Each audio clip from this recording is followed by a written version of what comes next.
både i litteraturens og i fotokunstens tegn. Litteratur å lese handler jo gjerne om å foreta en indre og en ytre reise. Ofte opplever det litt sånn vanskelig og rart å for eksempel se en film som blir laget på grunnlag av en roman vi har lest og som vi har likt. Fordi at den forestillingsverden som der utspiller seg på lerretet jo ofte helt annerledes enn den indre verden vi har laget oss. I kveld så blir vi konfrontert på en litt annen måte. I hvert fall de av oss som har lest Elena Ferrantes bøker. For her har vi faktisk området, det ekte Napoli, som Ferrante skriver om i bøkene sine, og hvor hun da har latt hendelser og mennesker som bebor bøkene foreta sine ulike reiser.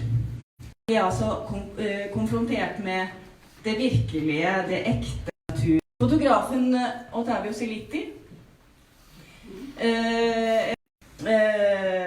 pendler mellom Berlin, Sør-Frankrike og Napoli. Han har sin utdannelse fra universitetene i Napoli og Marseille. Og ikke minst så han født og oppvokst, ikke bare i Napoli, men nettopp i Luzzatti-bydelen som beskrives eller i hvert fall hvor handlingen foregår i Elena Ferrantes bøker.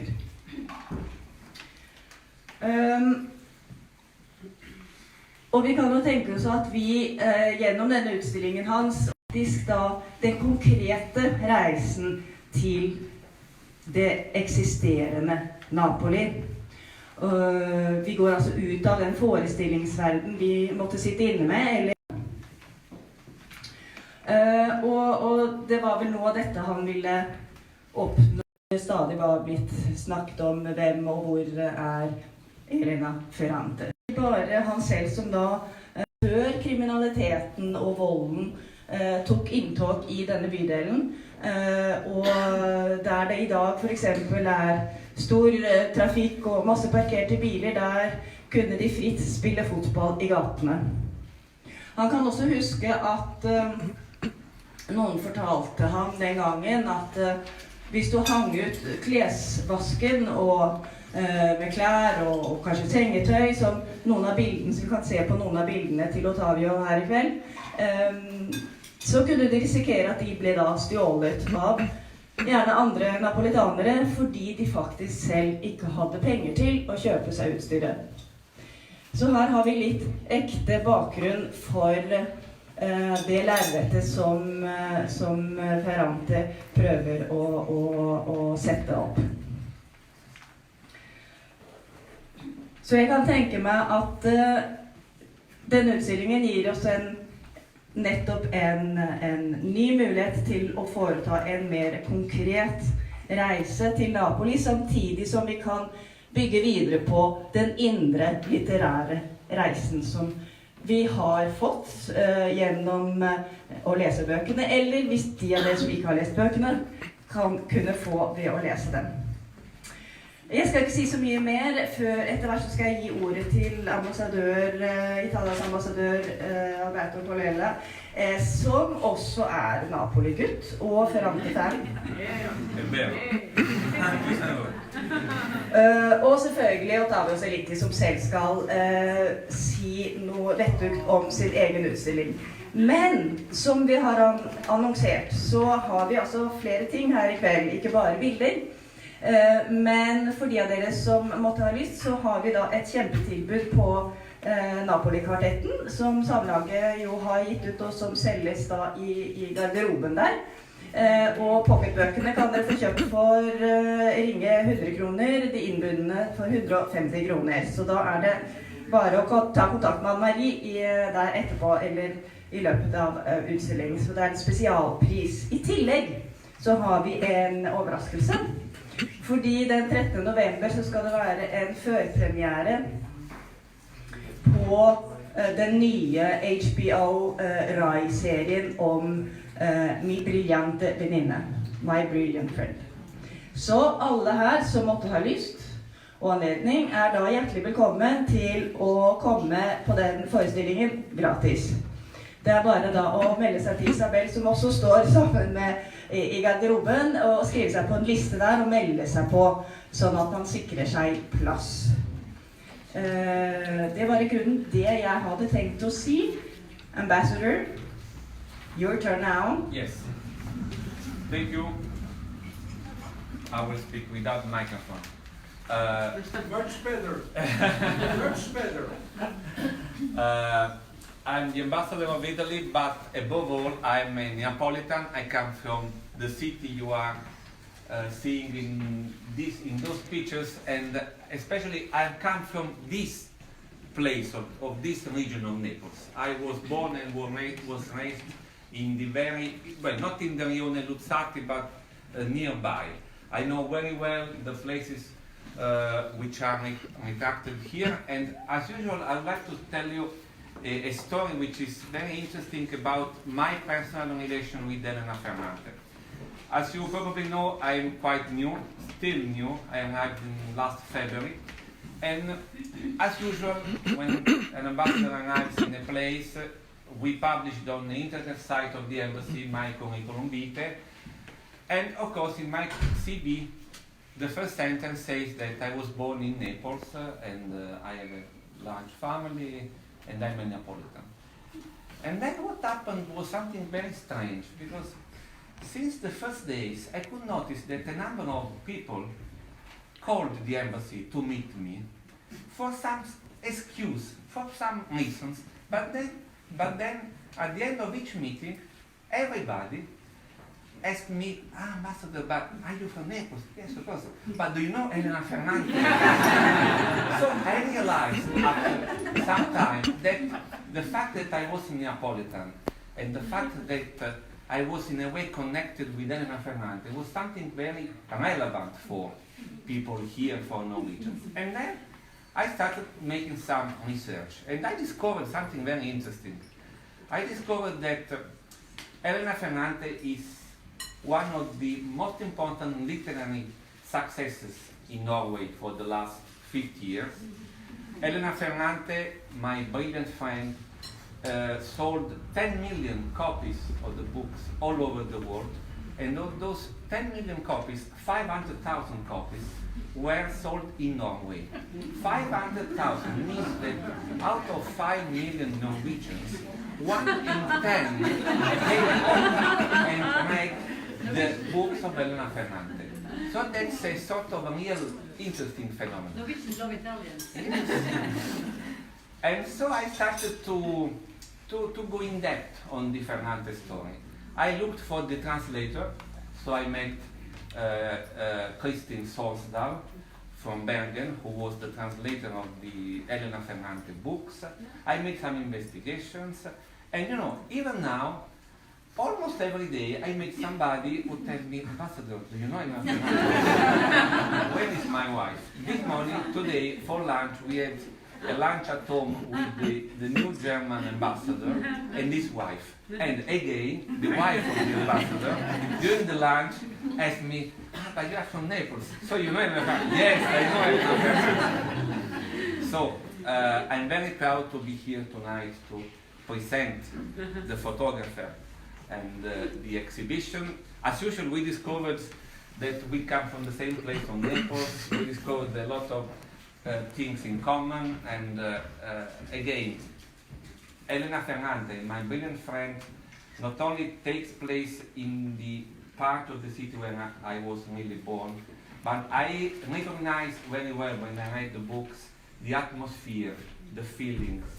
the sensations of the Naples of my childhood, when I was a teenager, when I was young. I lived in Naples from my birth. I was born in 1962. And I left when I was 25, more or less. And differently from Elena, the protagonist, the main character of the brilliant friend, she came back to Naples. Unfortunately, I never came back to Naples. I fled, I left my city, and I never came back permanently. And this is probably something I regret a lot. This is one extra reason why I'm so attached to the books. Anyway, as has been said by Erle, in a few weeks, the director of the Cultural Italian Institute and the HBO will organize a pre-screening, a preview of the new movie about the brilliant friend at the movie theater in town. So everybody will be welcome to participate. I will be more than happy to see for the first time the faces and the aspect of the characters which all of us read in the Elena Ferrantes book. By the way, if you are interested, I have at home here in Oslo not only the Italian version of the Bydelen 4 volumes, but I also the English version translated by Anne Goldstein, which was the translator in America who probably gave the first kick to the fame of Elena Ferrante. And also I have the translation of Christine Sørsdal, autographed, signed by herself. And in addition, but it's a little bit, when last week when I was in Iceland, I'm also an ambassador of Italy in Iceland. I also met the Icelandic translator because I discovered that even in Iceland she had a huge success. But the problem was that in Iceland, differently from Norway, Elena Ferrante had different translators. So while here she has only one translator, Christine Sørsdal, in Iceland, for a number of reasons, she was translated by different people. So I met one of them, and it was quite interesting. Final word, and then I give the floor to Sellitti, to the maestro. A few words about the relation of Elena Ferrante with the rione Luzzatti, with the place which is retracted in these pictures. In one of the Ferrantes' book, La Frantumaglia, a book which will be published in a few months here in Norway, it has been translated by also Christine Sørsdal. There are several pages about the relation of the author, of Elena Ferrante, with the places. And at a certain point, the story goes that she tells that she was meeting with a number of friends, and at a certain point, her friends asked her to visit together with her the places of the novel. And then she tells that she thought about that, and then at the end she decided not to go to visit the places with her friends, simply because she thought that the places of the novels are not something which she would like to identify. The novel is something general and abstract. The novel is not, according to Elena Ferrante, strictly connected with the place. And probably this is the truth. But nevertheless, the pictures we have tonight here not only are wonderful, beautiful, but they also, for me, has the meaning, the sense of connecting my childhood, my adolescence to the novels of Elena Ferrante. So enjoy the party, enjoy the exhibition, and once more congratulations to the maestro. Thank you.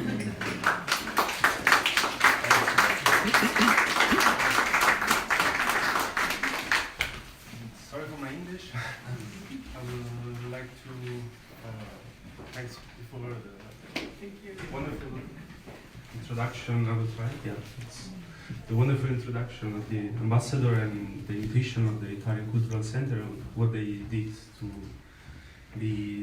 this exhibition possible here in Oslo. And I would like to tell you why I did this exhibition. I was born here. I was born in a building, and it's next to that one, and where my parents was living and when my grandparents was living. And then my parents left the Rione when I was 5 years old, and they went to Sorrento, luckily for me. That's much better than living there. And when I was 18, so I lived in Sorrento, I went to high school, wonderful life. Then I went back to the Rione when I was 18 to go to university and study Italian literature. And I lived there for 4 years with my grandmother that was still living there, and she's still living there. And then I left the Rione and Naples in 2018, and I went to France because it's impossible to work as an Italian teacher in Italy. And it's there are much more possibilities in France. And when I was in France, Elena Ferrante exploded everywhere in the world. And as usual for every Italian bestseller, I am really cautious with them, like with every bestseller. And then my mother told me, you should read it, it's something about your district, it's where you was born. But still, and then she told me, you should read it also because as the main character, one of the main characters of the book, also your grandmother married the son of the grocery shop. Yeah, of the salumiere. And then I was like, okay, so now it's personal, I should start to read it. Also because I lost my grandfather when I was 3 years old, so I never met him. And so I started to read these 4 books. And after that, I was sure that for me, it's one of the best books written in Italian since Dante.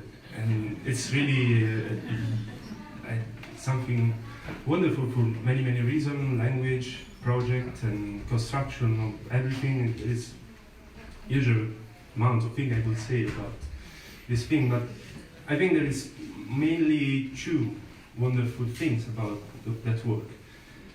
One is what works, or what talks about the woman's situation in the world. So it's friendship, as you know, between 2 girls, and in literature there is mostly no friendship between 2 girls written by women. Like, I don't know, a few I can count on my hand, on my finger. And so this is really interesting, and for me it was really interesting, and I think it's really important to read about this and to talk about this, and it's something really precious. And also because huge part of the books take place there, in that district, that it's not just my district, but it's just a district, it's just a suburb of a medium big city, like you can see everywhere, at least in the Western world. And for me, that was really important, also because the way how Elena Ferrante wrote about the life of people in the district, it's really respectful. And when Elena Greco go to Paris in '68 and lead the history, then every time she came back and talked with Lila, it's always reduced the power of history by the stories of the normal people that are the majority of people living today. Like she said, yeah, we're doing the revolution with students and workers, you will see. And Lila say, okay, but every day I wake up at 4, then I do my homework, then I go to work, come back, do the homework, go to sleep, and that's it, thank you. and so for me it's really strong, and it was important for me to show that unity, that thing that she's talking about, every one of us, mostly. And I was living in France, and the cover of the French book, they choose the Gallimard, they choose a picture of the 50s of a typical Neapolitan district, maybe Quartiere Spagnolo. And so every French people I was speaking to about this, about the unity of this thing, was like, oh man, it's not like this, it's a typical Neapolitan district. I never felt so connected with this because it's something Neapolitan. And so for me, I was okay, I understood that Elena Ferrante didn't want to name the rione. In the book there is never the real name of the rione, and the street it's called Stradone, the park it's called Giardinetti. But for me, it was important to show you that that's the rione. It's not something Neapolitan, because if you place all the story in something so connected to Naples, then at least half of the story is lost, half of the power of the book is lost for me. So I went back to my old place, and I started to take pictures. But for the first days, I was like, it was impossible for me to take pictures, mainly because I was thinking, what's my right to take pictures of those people and then show them here or somewhere else in the world or on some magazine or stuff like this. And because I was conscious of the distance between my life as a teacher in France and the life of the people still living in the rione, I was lucky and I was not living that life. So I felt this distance, that it's something that was really difficult to take off and to take. So I decided to take a step back and put this distance in the picture. So that's why you don't have any face in my picture, but it's just more about describing the atmosphere. Also because all the stories of the people, it's also perfectly narrated by Elena Ferrante. I didn't need it to show you another time how horrible and difficult it is living there. And I was happy with this, and also because it gave me another possibility, this distance between me and this life that I understand, but I was lucky enough not to live. It's also the same distance I feel and with the distance between me and the experience of woman, because I can sympathize with you, but I from of the other side, so I'm sorry for what we did and we are doing, but yeah, I'm happy that I put this distance and as this double meaning between me and district and me and you. So yeah, that's why those are pictures like this. And last thing, read the extract of the books. I try to select the part that for me are more subversive and more feminist, are really the strongest part of the books, not just the description. Yeah. Thank you for being there. I'm really happy.